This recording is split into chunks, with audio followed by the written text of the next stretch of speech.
Novembre 1937. Le ciel belge était un mur noir et opaque, sans étoiles. Une nuit comme on en voit rarement, conçue pour empêcher le moindre événement heureux. Un Junkers traversa cette obscurité, transportant plusieurs personnes dont l'importance pour les familles royales d'Europe était capitale. Parmi elles, une princesse grecque, enceinte de 8 mois, qui avait pris une décision que tout médecin de l'époque lui aurait fortement déconseillée, mais qu'elle avait prise malgré tout car des raisons primaient sur tout avis médical. Des raisons d'amour et de devoir, ce mélange particulier de sentiments qui caractérise ceux qui ont grandi avec la conviction que certains engagements sont non négociables. Personne à bord ne savait ce qui allait se passer dans les minutes suivantes. Personne ne le sait jamais.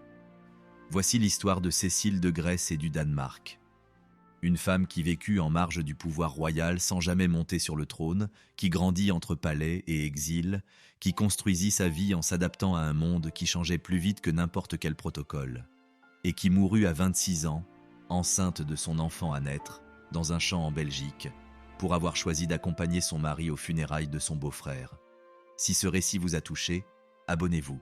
Votre soutien est essentiel pour que nous puissions continuer à partager des histoires comme celle-ci. Et ce récit mérite d'être raconté dans son intégralité. Cécile de Grèce et de Danemark naquit le 25 juin 1911 à Athènes, au sein de l'une des familles royales les plus vastes et complexes qu'ait connue l'Europe jusqu'alors.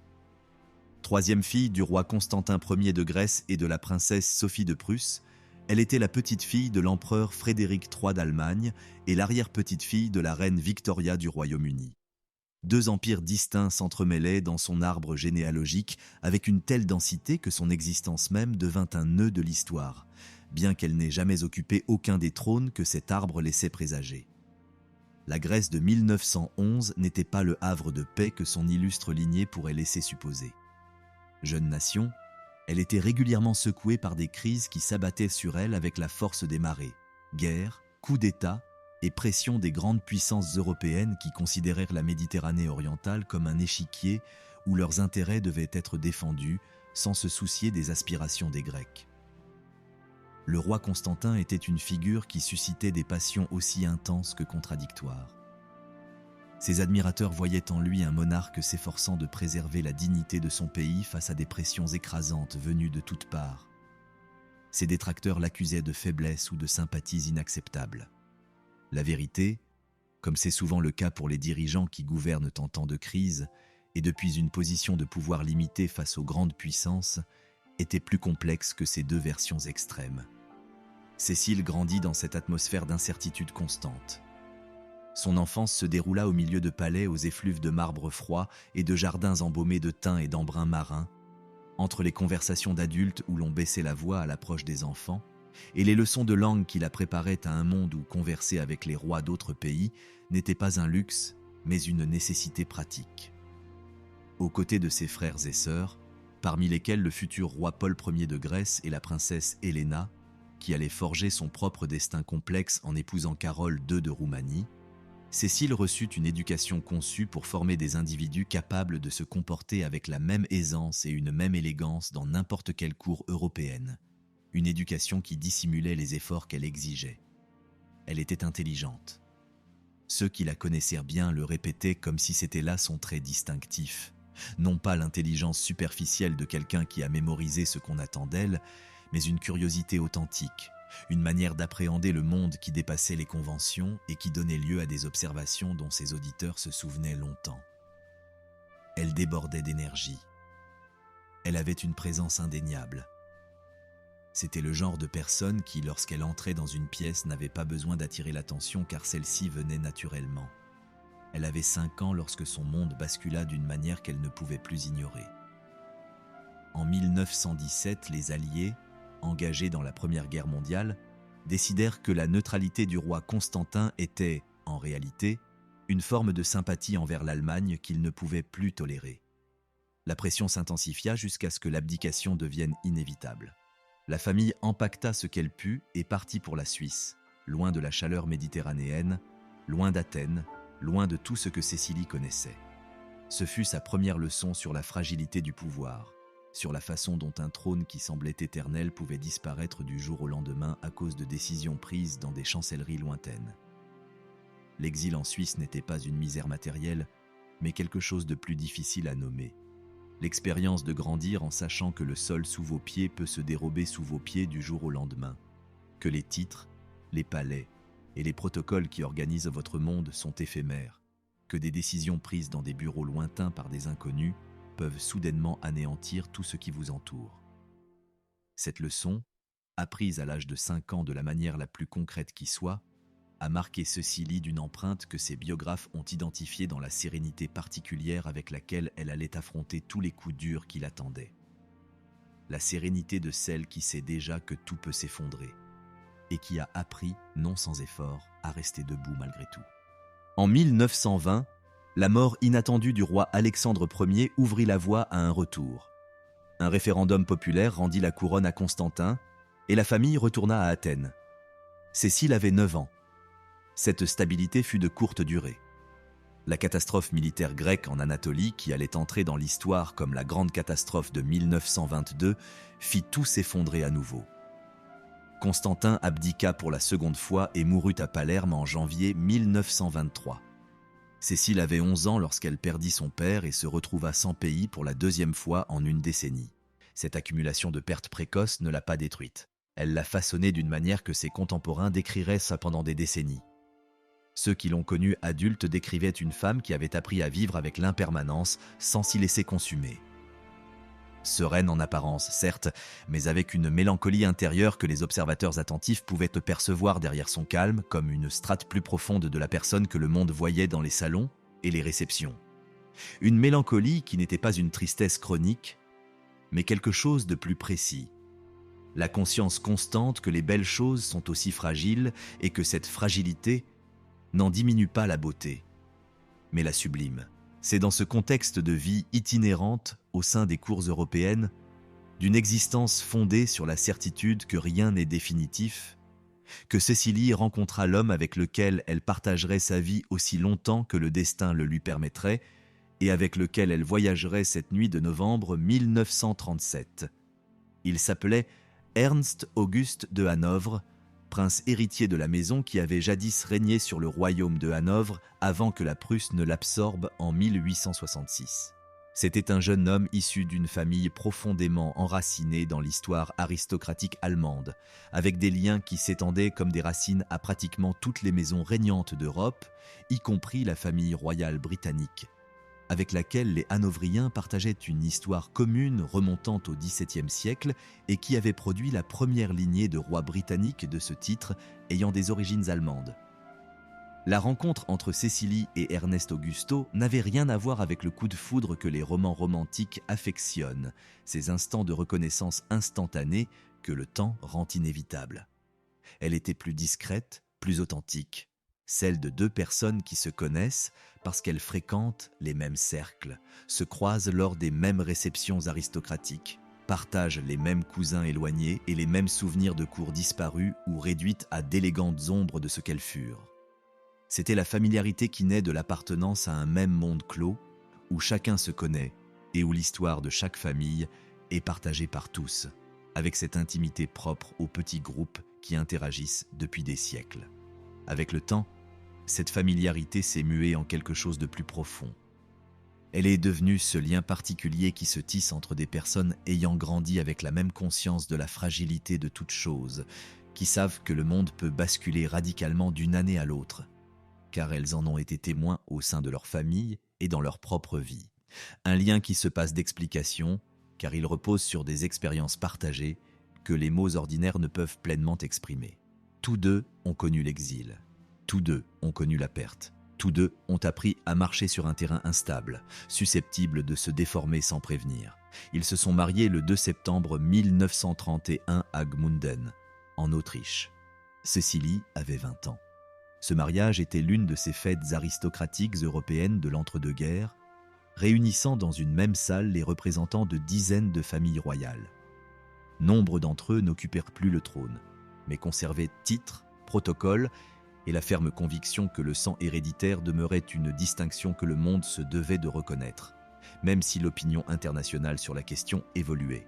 C'était une Europe fragile, qui dansait sur des fissures encore à peine ouvertes, buvant du champagne dans les salles de bal, tandis qu'à l'extérieur, des tensions s'accumulaient qui, quelques années plus tard, allaient déchirer le continent d'une manière qu'aucun des invités n'aurait pu imaginer en cet après-midi de septembre. Mais à Gmunden, ce jour-là, la cérémonie fut exactement comme les témoins la décrivent. Élégante, empreinte de symbolisme dynastique, et surtout, et c'est ce que les biographes soulignent lorsqu'ils évoquent ce mariage, témoignant d'une émotion authentique entre les époux. Non pas l'émotion de façade que suscitèrent souvent les événements aristocratiques publics, cette démonstration calculée de sentiments pour le public, mais quelque chose de plus intérieur et de plus vrai. Le genre d'émotion qui naît lorsque deux personnes ont véritablement choisi d'être ensemble plutôt que d'avoir été guidées dans ce choix par les circonstances et leur famille. Ce que personne à ce mariage n'aurait pu imaginer, c'est que 6 ans plus tard, ce même amour partagé les conduirait tous deux à une mort que le monde entier regarderait avec horreur. Les années qui suivirent leur mariage furent consacrées à la construction patiente d'une vie de famille sur un continent qui commençait à se fissurer. Cécilie et Ernst August s'installèrent principalement en Allemagne, sur les terres historiques de la maison de Hanovre, et commencèrent à bâtir ce quotidien, cette part si peu racontée mais si réelle de toute existence. Les enfants qui arrivèrent les uns après les autres, les routines instaurées avec la solidité du quotidien, les liens tissés avec les branches de leurs familles respectives dispersées à travers l'Europe. Ceux qui l'ont connue durant ces années la décrivent comme une femme qui avait trouvé au sein de sa famille une stabilité que la politique et l'histoire lui avaient maintes fois refusée durant son enfance. Une stabilité non exempte des complexités du monde qui l'entourait, mais fondamentalement authentique. Ce fut, de la vie de tous, la période la plus stable et la plus épanouissante de sa vie. Une époque où la mélancolie qu'elle avait apprise enfant coexistait avec un bonheur concret et quotidien, un bonheur que personne ne lui avait donné mais qu'elle avait bâti par ses propres choix. Les années 1930 en Europe avaient une atmosphère particulière que ceux qui les ont vécues décrivaient avec les mêmes mots, quel que soit leur pays. Le sentiment que quelque chose se brisait, que les fissures que tous voyaient mais que personne n'osait nommer, atteignaient un point de rupture. Un sentiment que les plus observateurs consignaient dans leurs journaux et leurs lettres, avec un mélange de clairvoyance et d'espoir désespéré de se tromper. La montée du nazisme en Allemagne à partir de 1933 était un phénomène incontournable en Europe, mais peu de familles aristocratiques allemandes savaient comment l'appréhender. La maison de Hanovre, à l'instar d'autres maisons nobles aux profondes racines allemandes, vécut cette tension avec un malaise que les documents de l'époque laissent transparaître en filigrane. D'une part, l'identité allemande qu'elle partageait avec la rhétorique du régime. D'autre part, les valeurs d'une aristocratie cosmopolite aux loyautés transnationales qui s'accordèrent difficilement avec l'ultranationalisme d'une idéologie, méprisant tout ce qui ne se réduisait pas à la pureté raciale et aux frontières nationales. Cécilie évoluait dans ce milieu avec l'habileté de quelqu'un qui avait appris dès l'enfance que les contextes politiques sont toujours plus complexes qu'il n'y paraît et que, pour y survivre, il faut faire preuve d'un pragmatisme qui ne permet pas toujours une cohérence absolue.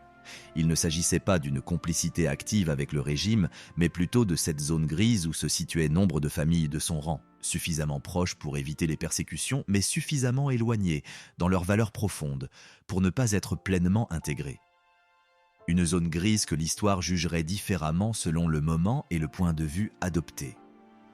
Pendant ce temps, la vie de famille suivait son cours, indifférente aux bouleversements du monde extérieur. Les enfants grandissaient. Des habitudes s'installaient. La maison que Cécilie et Ernesto Augusto avaient construite ensemble avait la solidité d'une bâtisse patiemment construite au fil des ans. Et en 1937, Cécilie était enceinte de son 4e enfant, une grossesse avancée de 8 mois qui se déroulait normalement dans ce foyer qui était le centre de leur existence. Comme nous l'avons déjà mentionné, c'était la période la plus stable de sa vie. Une femme au cœur même de son existence, entourée de ce qu'elle aimait le plus, et avec un avenir qui s'étendait devant elle, solidement ancré dans ses acquis. Puis la nouvelle arriva, le décès de Georges-Guillaume de Hanovre, frère d'Ernest Auguste. La famille devait se réunir à Darmstadt pour les obsèques. Pour une famille aristocratique européenne de cette époque, les funérailles des proches n'étaient pas des événements facultatifs, ni des situations où le bien-être personnel pouvait justifier une absence. Il s'agissait d'obligations profondes, mêlant un deuil sincère au devoir dynastique de manifester la présence et la solidarité de la famille au monde entier. Ernest Auguste ne pouvait manquer d'y assister. Son absence était tout simplement inconcevable. Et Cécilie, malgré sa grossesse de 8 mois et malgré les mises en garde de tous les médecins de l'époque, refusa d'être laissée pour compte. Elle ne pouvait imaginer son mari affronter seul la douleur de perdre un frère.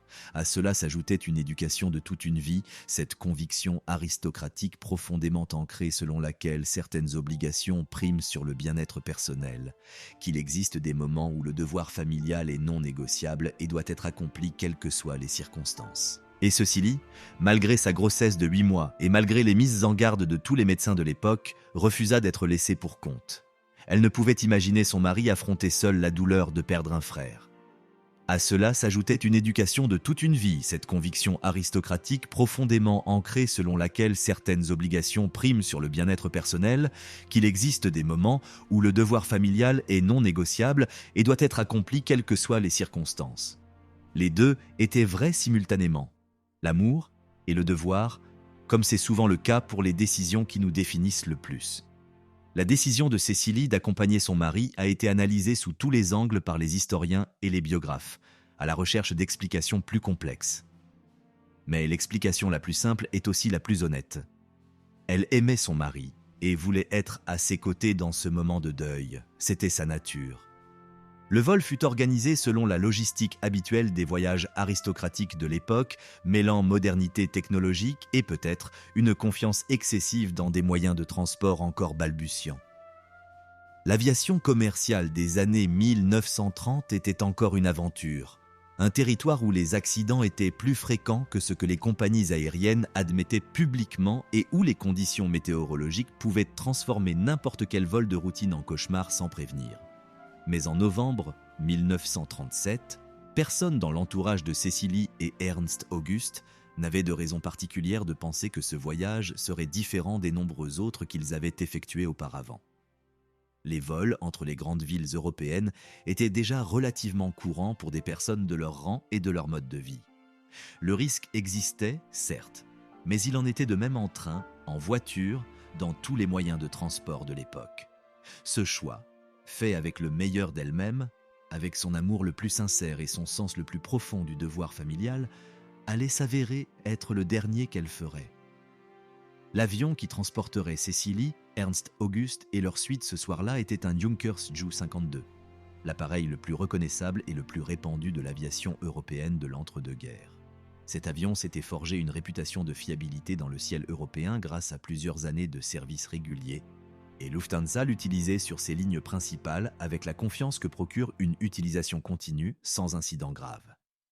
En 1937, le Ju-52 était l'incarnation même de la modernité aéronautique sur le continent. Avec ses 3 moteurs, son fuselage en tôle ondulée qui le rendait immédiatement reconnaissable et sa capacité d'accueillir jusqu'à 17 passagers, il représentait le summum du génie allemand dans l'aviation civile de l'époque. Plusieurs pays européens l'avaient adopté comme pilier de leurs réseaux aériens naissants. Aux yeux de l'époque, et selon les normes en vigueur, c'était un appareil sûr, éprouvé et fiable. Le genre d'avion qui inspirait confiance aux passagers et que les compagnies aériennes présentaient fièrement comme un symbole du progrès technologique auquel elles participaient. Mais la sécurité aérienne dans les années 1930 dépendait de nombreux facteurs que la technologie de l'époque commençait à peine à maîtriser systématiquement. Les instruments de navigation étaient rudimentaires comparés aux normes ultérieures. Il n'y avait ni radar, ni système de positionnement qui aujourd'hui permettent à un pilote de connaître précisément sa position et son altitude. La météorologie avait progressé par rapport aux décennies précédentes, mais elle restait une science pleine d'incertitudes, capable de transformer une prévision pourtant optimiste en un piège mortel avant même qu'une intervention humaine puisse en modifier le cours. La confiance que les voyageurs accordaient alors aux avions était en partie justifiée, en partie une foi que les événements ont démenti avec une fréquence que personne ne souhaitait particulièrement rendre publique. Les conditions météorologiques en Belgique cette nuit de novembre étaient, selon les enquêteurs qui ont analysé l'accident, extrêmement défavorables. Les automnes belges sont régulièrement marqués par un brouillard épais et bas, qui masque tous les points de repère et contre lequel les instruments disponibles offraient une protection bien moindre que ce que les passagers pouvaient imaginer.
D'autres récits, plus prudents dans leurs affirmations et plus rigoureux dans leur prise en compte de l'incertitude, indiquent simplement que Cécilie est décédée avec son enfant à naître, sans préciser s'il y a eu ou non une période de vie indépendante hors de l'utérus. L'ambiguïté n'a pas été levée à l'époque et ne l'a toujours pas été de manière définitive, car les circonstances de l'accident ont rendu impossible la vérification qui aurait permis de trancher la question. Ce qui est devenu clair, et c'est la réponse que l'histoire a pu apporter à cette question insoluble, c'est que l'enfant était officiellement reconnu comme membre de la maison de Hanovre. Il a reçu les mêmes honneurs funéraires que ceux dus à son rang au sein de cette famille. Il a été inhumé auprès de sa mère. Et cette décision, que l'on pourrait interpréter comme un simple geste de protocole aristocratique, avait en réalité une dimension profondément humaine et délibérément affirmative. C'était la reconnaissance de l'existence de cet enfant, de son identité, ne serait-ce que sur la page d'un arbre généalogique. Que sa vie, si brève et incertaine fût-elle, méritait d'être reconnue et pleurée avec les mêmes honneurs que celle de tout autre membre de cette famille. Ce que l'accident a détruit cette nuit-là dépasse largement les vies fauchées au moment de l'impact. Il a aussi anéanti un avenir imaginé avec la réalité concrète des espoirs d'une famille qui avait déjà 3 enfants et en attendait un 4e. Les anniversaires qui ne seraient jamais fêtés. Les mots qui ne seraient jamais échangés entre des frères et sœurs qui ne se connaîtront jamais, les étreintes qui ne seraient jamais données. L'infinie richesse de tout ce qui aurait pu être et qui n'a jamais été, condensé dans la figure de cet enfant enterré avec sa mère sans jamais avoir vu le monde au-delà des débris de l'avion, dans l'obscurité de novembre. C'est dans cette dimension que l'histoire de Cécilie acquiert sa résonance la plus universelle et la plus durable. Elle cesse d'être simplement le récit d'une princesse grecque à l'arbre généalogique extraordinaire et devient une histoire que quiconque a aimé et perdu peut reconnaître comme sienne. Car elle ne parle pas du drame de la chute des puissants, mais de quelque chose de plus intime et de plus dévastateur. L'interruption d'une vie pleinement vécue, la destruction d'un avenir qui commençait déjà à se dessiner dans l'imagination et l'amour de ceux qui l'attendaient. La question du bébé, né vivant dans le chaos qui a suivi le crash, est resté pendant des décennies l'élément le plus troublant de cette histoire, ce détail qui la transforme d'un simple accident d'avion tragique en un événement d'une toute autre dimension. Car le bébé que Cécilie portait cette nuit-là n'était pas un être abstrait, ni une statistique de la tragédie. C'était une personne avec un nom déjà choisi, une place réservée dans l'histoire familiale, un avenir que ses parents commençaient à imaginer avec l'enthousiasme particulier de ceux qui savent le faire, car ils l'ont déjà vécu. La nouvelle de l'accident parvint de Belgique aux cours et résidences aristocratiques d'Europe à la vitesse que permettaient les médias de 1937. Plus lente qu'aujourd'hui en termes d'immédiateté, mais suffisamment rapide pour qu'avant l'aube, des télégrammes aient commencé à circuler entre les palais et les résidences, de Lisbonne à Stockholm, d'Athènes à Bucarest, portant en quelques mots le poids particulier d'une nouvelle que personne dans ses cours ne voulait lire, mais que tout le monde finirait par lire. Le roi George VI de Grande-Bretagne, lié à Cécile par les nombreux liens qui unissaient les maisons royales européennes à cette époque de parenté ramifiée qui faisait de pratiquement n'importe quel monarque le cousin de pratiquement n'importe quel autre, a exprimé ses condoléances avec la formalité que le protocole exigeait et avec la douleur sincère que la nouvelle a engendrée chez ceux qui l'ont reçue et qui comprenaient ce que signifiait perdre quelqu'un de jeune et dans la fleur de l'âge de cette manière particulière. La famille royale grecque, dispersée entre Athènes et diverses régions d'Europe où ses membres résidaient selon leurs circonstances politiques et personnelles, accueillit la nouvelle avec le poids profond de ceux qui avaient déjà tant perdu et qui reconnaissaient dans chaque nouvelle perte l'écho cumulatif de toutes les précédentes. Cécilie n'était pas seulement une princesse de naissance, un simple nom sur un arbre généalogique. Elle était une sœur, une cousine, une personne réelle dont la voix, les gestes et la présence si particulières étaient irremplaçables, comme le sont les êtres humains que l'on a véritablement connus et aimés. Son frère Paul, qui en 1937 était encore l'héritier présomptif du trône, George II régnant à Athènes, apprit la nouvelle avec ce mélange d'incrédulité et de chagrin dont les contemporains se souviendraient longtemps en évoquant cet événement. Il y avait quelque chose de particulièrement cruel dans le fait que Cécilie soit morte en se rendant aux obsèques de son beau-frère avec son mari, comme si la loyauté familiale qui l'avait poussé à prendre cet avion était devenue l'instrument de sa propre perte. Ce paradoxe, mourir pour assister à des funérailles, avait une dimension presque littéraire qui rendait la chose plus difficile à accepter et non plus facile, comme si le destin avait délibérément choisi la méthode la plus ironique qui soit. À Athènes, la capitale où Cécilie était née et où le destin l'avait tour à tour conduite et éloignée durant son enfance, l'impact de sa disparition dépassait largement le simple deuil d'une personnalité publique. C'était le deuil de toute une génération, celle de ces jeunes aristocrates grecs qui avaient grandi entre splendeur et exil, entre la promesse d'une grandeur dynastique et la réalité d'un monde en pleine mutation. d'une manière qu'aucun manuel de bienséance n'avait anticipé. Cécilie était en ce sens l'un des visages les plus emblématiques de cette génération, l'une de celles qui l'incarnait le mieux. Mais pour saisir pleinement l'ampleur de cette tragédie aux yeux des cours européennes qui l'ont reçue, il faut aussi comprendre qui était Cécilie, au-delà de son titre et des faits bruts de son arbre généalogique. Ceux qui l'ont connue personnellement la décrivent comme une femme d'un caractère équilibré, capable de passer avec la même aisance de l'étiquette formelle d'une réception d'État à la chaleur décontractée d'une réunion de famille. Elle parlait couramment plusieurs langues. Elle possédait ce don particulier de tisser des liens authentiques avec des personnes d'horizons très différents, le genre de lien qui rend une personne véritablement aimée, au-delà des obligations liées à son rang. La presse internationale a couvert l'accident avec ce mélange de révérence et de curiosité morbide qui a toujours caractérisé le rapport du public aux tragédies royales. Les détails de la grossesse avancée de Cécilie, les circonstances du voyage pour les funérailles, la présence de l'enfant à naître, tous ces éléments ont contribué à créer une histoire d'une telle résonance humaine qu'aucun rédacteur en chef n'aurait pu l'ignorer. Les télégrammes ont continué de circuler pendant des jours. Et au milieu de ce flot de formalités diplomatiques, la douleur véritable du peuple royal qui avait connu et aimé Cécilie existait aussi, moins visible mais plus profonde. La nouvelle de l'accident parvint à Athènes aux premières heures du 28 novembre 1937. Dans la capitale grecque, où la famille royale naviguait dans la situation politique complexe d'un pays qui avait alterné entre monarchie et république avec une fréquence exténuante, l'impact fut profond et se manifesta de différentes manières selon le lien que chacun entretenait avec Cécilie. Pour ceux qui la connaissaient personnellement, c'était la perte d'une femme authentique, irremplaçable. Pour ceux qui ne la connaissaient que de nom et de titre, elle était le symbole de quelque chose de plus vaste. La fragilité de ces vies que le monde contemple avec fascination et que le destin traite sans égard. Les obsèques de Cécilie et Ernest Augustus se déroulèrent en Allemagne avec la solennité que convenait leur rang et l'importance de l'événement dans le contexte européen de novembre 1937. L'un de ces grands actes de l'aristocratie de l'entre-deux-guerres, où protocole cérémoniel et deuil véritable coexistaient dans des proportions que les observateurs extérieurs pouvaient rarement distinguer, où la rigidité des formes servait de seul contenant disponible pour contenir une perte qui, sans ce contenant, ne saurait comment s'exprimer en public. Les maisons royales européennes envoyèrent des représentants en signe de solidarité dynastique. La presse internationale couvrit chaque détail avec l'attention qu'exigeait inévitablement l'histoire de cette famille et le caractère dramatique des circonstances. Parmi les personnes présentes aux obsèques figurait un homme dont la présence ne passa pas inaperçue et qui, depuis, a été analysé et commenté par les historiens, car sa présence en ce lieu, à ce moment précis, incarnait les contradictions de toute une époque. Adolf Hitler a assisté aux funérailles de Cécilie et d'Ernest Augustus.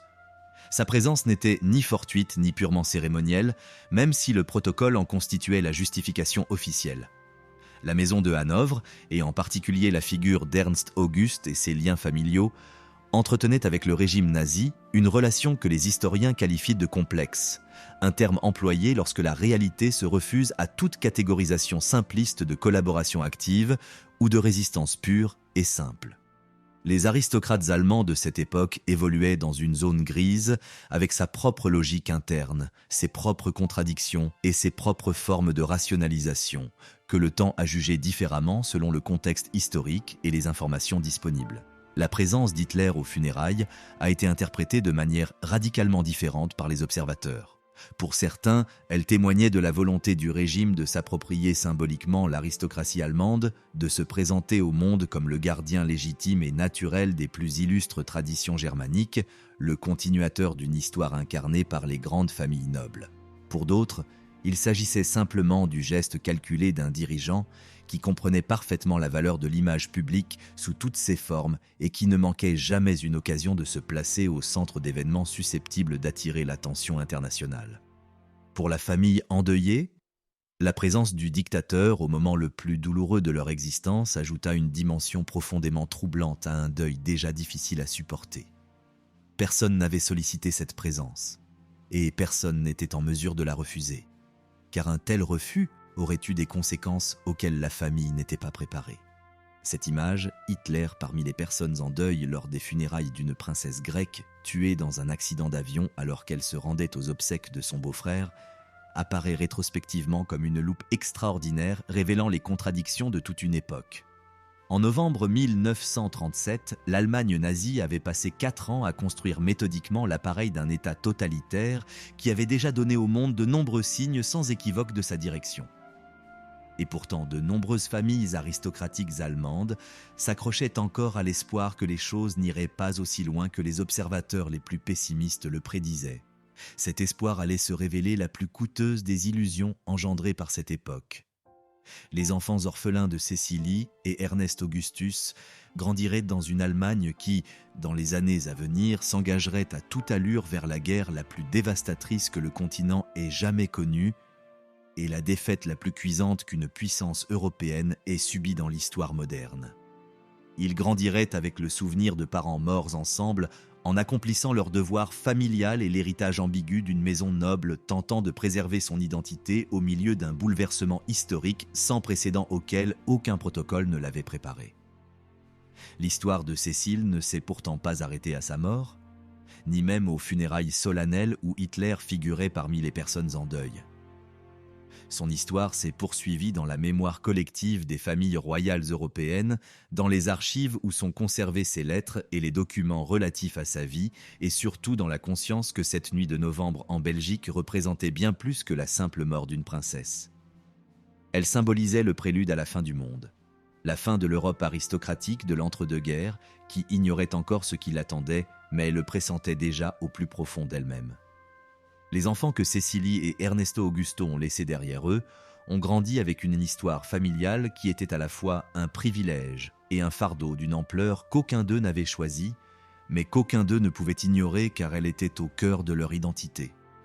L'aîné, Ernest Auguste IV, assuma très jeune la responsabilité d'assurer la continuité de la maison de Hanovre dans des circonstances on ne peut plus défavorables à une telle entreprise. Grandir sans parents, dans un pays précipité vers une guerre qui allait se solder par la défaite la plus totale et la plus dévastatrice de son histoire moderne, avec un héritage aristocratique que le nouveau monde issu de ce conflit ne saurait comment intégrer, constituait une combinaison qui aurait brisé bien des gens n'ayant pas fait preuve de la détermination dont il allait faire preuve dans les années suivantes. L'histoire des enfants de Cécilie est aussi, au sens large, celle de toute une génération d'aristocrates européens qui durent apprendre à vivre dans un monde qui avait décrété, de différentes manières selon les pays mais avec une remarquable constance, que les titres centraux n'étaient de beaux ornements historiques, mais non des structures de pouvoir réelles, ni des sources de privilèges garantis. Ce fut une adaptation que certains firent avec plus d'aisance que d'autres, mais que tous durent opérer d'une manière ou d'une autre, renégociant leur rapport à un passé qui les avait définis, mais qui ne leur assurait plus rien de concret. La mort de leur mère enceinte dans un accident d'avion, alors qu'elle se rendait à ses obligations familiales, est devenue l'un de ces récits fondateurs que les familles se transmettent de génération en génération, faisant partie intégrante de leur mémoire collective. Ce n'est pas l'histoire d'une personne morte en accomplissant un acte extraordinaire au sens le plus conventionnel du terme.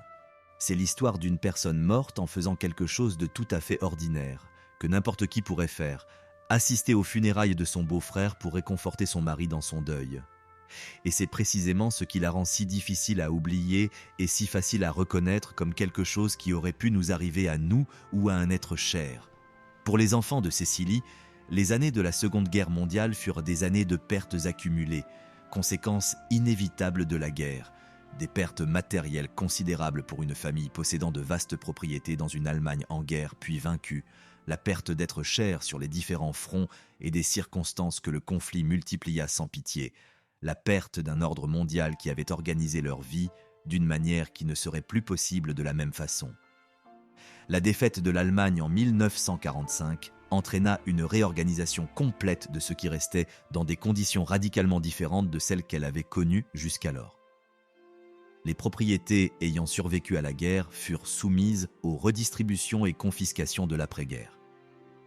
La place qu'occupait la famille au sein de la structure sociale allemande dut être renégociée dans un contexte où les titres n'étaient plus reconnus avec la même déférence. Les années de reconstruction furent également celles d'une profonde redéfinition de ce que signifiait appartenir à une maison noble sans royaume dans l'Allemagne divisée de l'après-guerre. La maison de Hanovre avait perdu son royaume en 1866 lors de son annexion par la Prusse. Elle avait survécu 7 décennies sans trône avant la guerre, préservant son identité et ses liens avec le réseau des maisons royales européennes. Elle a également survécu à la Seconde Guerre mondiale, à l'après-guerre, à la reconstruction et à tous les bouleversements du XXe siècle. Les descendants de Cécile vivent aujourd'hui dispersés à travers l'Europe, portant dans leur nom la trace d'une histoire qui a commencé des siècles avant elle et qui se poursuivra après nous tous. Une lignée que la nuit de novembre 1937 a tenté d'interrompre, mais en vain. Ce dont on peut être certain au sujet des enfants de Cécilie, c'est qu'aucun d'eux, au cours des décennies suivantes, n'a cessé de porter le poids de cette histoire comme une part intégrante de son identité. Non pas comme un fardeau écrasant, mais comme un rappel constant de la fragilité des choses, de la valeur du temps et de la façon dont les décisions prises par amour et par devoir définissent les gens autant, voire plus, que celles prises par calcul et par intérêt personnel. C'était la leçon que leur mère avait incarnée de la manière la plus éloquente qui soit. L'héritage de Cécilie s'étend aussi dans une autre direction, moins généalogique et plus humaine, dans la conscience que son histoire représente quelque chose que les générations suivantes ont reconnu comme significatif, digne d'être commémoré et transmis. Il y a en elle une combinaison particulière de grandeur et de vulnérabilité, de choix aux conséquences irréversibles, de vie fauchée en plein épanouissement qui a fasciné historiens, écrivains et grand public depuis l'accident, et qui n'a rien perdu de son pouvoir de captiver avec le temps. L'enquête sur l'accident qui a coûté la vie à Cécilie et Ernest Augustus a été menée par les autorités belges avec la méticulosité qu'exigeait une affaire d'une telle importance internationale et également avec la pression implicite que les circonstances diplomatiques de novembre 1937 exerçaient sur tout processus susceptible de nuire aux relations entre la Belgique et l'Allemagne hitlérienne. Les experts ont examiné l'épave du Junkers Ju-52 dispersée parmi les arbres de Steenbrugge, aux abords de Bruges. Ils ont reconstitué, autant que possible, le déroulement des événements ayant conduit à l'accident et ont formulé des conclusions pointant principalement vers 2 facteurs. Les conditions météorologiques extrêmement défavorables qui avaient réduit la visibilité à quasiment 0 au-dessus de cette région de Belgique cette nuit de novembre, et la désorientation du pilote lors de la descente dans le brouillard qui lui avait fait perdre de vue l'horizon dans l'obscurité. Le pilote périt également dans l'accident, empêchant définitivement d'obtenir son témoignage direct sur les dernières minutes du vol, une période où les décisions s'enchaînèrent si rapidement qu'il ne resta plus de temps que pour l'impact. Sans son témoignage, et avec les outils d'analyse médico-légale aéronautique disponibles en 1937, la reconstitution des événements souffrait de limites qu'aucune enquête ne put surmonter. Les témoignages des premiers témoins arrivés sur les lieux, attirés par la lueur de l'incendie, décrivait une scène de destruction totale, des débris de l'appareil éparpillés sur un large rayon autour du point d'impact initial, des arbres qui avaient formé un piège mortel et les flammes dévorant les restes. L'enquête fut relativement rapide. Cela s'explique en partie par le fait que les conclusions étaient assez évidentes dès le départ, compte tenu des conditions météorologiques connues. Cela s'explique aussi par le poids politique de l'affaire qui engendrait une pression non pas explicitement formulée, mais ressentie par tous les acteurs impliqués. La Belgique n'avait aucun intérêt à ce qu'une enquête interminable sur un accident survenu sur son territoire devienne un problème diplomatique avec l'Allemagne hitlérienne, à un moment où les relations entre les pays européens étaient déjà fortement tendues. Quant à l'Allemagne, elle avait ses propres raisons de détourner au plus vite l'attention internationale de l'accident lui-même vers les funérailles et le deuil officiel que le régime allait organiser. À Steenbrugge, près de Bruges, une plaque commémorative marque l'endroit où l'avion s'est écrasé cette nuit de novembre 1937. Ce n'est ni un monument imposant, ni une structure qui attire l'attention du visiteur occasionnel. C'est un objet discret, à l'échelle d'une mémoire locale que le temps a transformée en histoire figée. Un de ces épisodes que les habitants d'un lieu connaissent car il appartient à la mémoire collective de leur communauté, même si les protagonistes vinrent de loin et que les circonstances qui les y ont conduits appartiennent à un monde à part. Ce petit monument est, d'une certaine manière, la parfaite mesure de la vie de Cécilie et de l'importance de son histoire. Il n'a besoin d'aucune grandiloquence pour exprimer toute sa portée. Il existe avec la même discrétion que Cécilie elle-même, n'occupant pas plus d'espace qu'il n'en occupe, et pourtant possédant une permanence que les monuments grandioses n'ont pas toujours. Dans les archives historiques belges, dans les fonds documentaires de la maison de Hanovre conservés en Allemagne, et dans les collections de photographies et de correspondances que les descendants de Cécilie ont préservées pendant des décennies, on trouve des éléments qui permettent de reconstituer non seulement les circonstances de l'accident, mais aussi la vie de la femme impliquée. Les photographies qui nous sont parvenues révèlent une femme à la présence élégante et sans prétention, dont l'expression, selon ses biographes, était à la fois sereine et profondément vivante, non pas la pose calculée de quelqu'un qui se sait observer, mais le naturel de quelqu'un qui a appris à vivre sous le regard du public sans en être accaparé. Une femme pleinement présente. Son histoire a également imprégné d'autres formes de mémoire collective, articles de magazines contemporains, récits de journaux mêlant une douleur authentique à la fascination persistante de la presse pour les tragédies royales. Et au fil des décennies, livres d'histoire, documentaires et publications consacrés à la généalogie royale européenne ont entretenu sa mémoire avec une régularité qui témoigne de sa force. Dans le monde des passionnés d'histoire dynastique européenne, l'accident de Steenbrugge occupe une place particulière, celle d'un de ces récits qui condensent en quelques heures le poids émotionnel de toute une vie, des récits qu'on ne peut raconter sans que l'auditeur n'y reconnaisse un écho de sa propre expérience. L'histoire de Cécile de Grèce et de Danemark a traversé les siècles avec une vitalité que nombre de figures plus influentes de son époque n'ont pas su conserver. Il y a là un paradoxe, souvent souligné par les biographes et qu'il convient d'énoncer clairement. Elle vécut en marge du pouvoir royal, ne régna jamais, ne prit jamais de décision ayant influencé le destin d'une nation et ne laissa ni discours, ni traités, ni réformes dont le monde se souvient avec gratitude. Et pourtant, son histoire nous est parvenue, près de 90 ans plus tard, avec toute sa force émotionnelle intacte. Peut-être parce qu'elle incarne une dimension essentielle de la condition humaine que les grands récits de pouvoir et de conquête ne peuvent pas toujours saisir. La vulnérabilité propre à la vie face à des circonstances qui nous dépassent totalement. Une princesse qui choisit d'accompagner son époux aux funérailles de son beau-frère, qui privilégie l'amour et la loyauté familiale à la prudence médicale qu'aurait conseillé n'importe quel médecin, qui embarque dans un avion avec son enfant à naître et n'atteindra jamais sa destination. Dans cette histoire simple et bouleversante, il y a quelque chose qui transcende les titres et les lignées. Quelque chose que quiconque a aimé et perdu peut reconnaître comme sien. La Grèce, pays natal de Cécilie, et dont le nom faisait partie intégrante de son identité, a connu un XXe siècle tumultueux. Sous le régime autoritaire du général Métaxas, instauré en 1936 avec le soutien du roi George II, le pays était en proie à de profondes turbulences lorsque l'accident s'est produit. La monarchie grecque allait encore traverser des décennies de restauration et d'exil successifs avant d'être définitivement abolie par référendum en 1974. Le nom de Cécilie est resté associé à une époque où cette monarchie semblait encore avoir un avenir, où les aristocrates grecs en exil en Europe pouvaient encore rêver d'un monde meilleur. Sa mère, Sophie de Prusse, était décédée en 1932, 5 ans avant elle. Son père, le roi Constantin, était mort en 1923. Cécilie avait perdu ses 2 parents avant l'âge de 25 ans, et maintenant ses propres enfants la perdaient avant même d'atteindre l'adolescence. Dans cette succession de pertes, il y a comme le reflet d'une époque entière qui a consumé ses protagonistes avec une rapidité impitoyable, ne leur laissant aucun répit avant le coup suivant, empêchant les générations de se côtoyer avec la sérénité nécessaire pour transmettre ce qui devait l'être. Les biographes qui ont étudié Cécilie soulignent souvent un paradoxe au cœur de son histoire.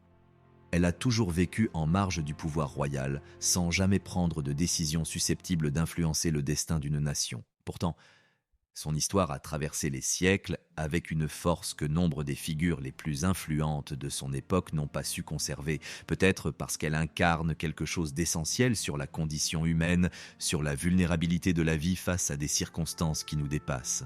Une princesse qui a choisi d'accompagner son époux, une décision qui s'est avérée fatale. Dans cette histoire, chacun peut se reconnaître.